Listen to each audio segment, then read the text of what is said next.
Ajoyip ehtiramdar halk doret, şumongay muhtaram Emomali Rahmon. Kadam kuşmondet bar mulki moyon, şumo payvand kari rohi buzurget. Ey kadam kuşmondet Emomali Rahmon. 12 март президенти ҷумҳурии Тоҷикистон пешвои миллат муҳтарам Эмомали Раҳмон дар доираи сафари давлатӣ дар ҷумҳурии Қирғизистон ба боғи миллии Ала-Арча ташриф оварданд. дар ин ҷо сарони ду давлат муҳтарам Эмомали Раҳмон ва муҳтарам Садир Жапаров аз боғи миллии Ала-Арча ва намоиши фарҳангӣ ки ба хотири ташрифи президенти ҷумҳурии Тоҷикистон баргузор гардид боздид намуданд.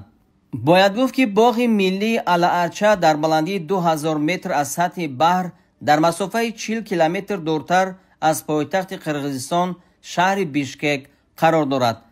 боғи миллӣ дар мавзеъҳои зебои табиат қарор дошта барои сайру сайёҳат маҳалли дилфиреб аст. сарони давлатҳо зимни ташриф ба ин ҷо аз манзараҳои дилкаши боғ ва намоиши ҳунарҳои мардуми қирғиз бозӣ намуданд.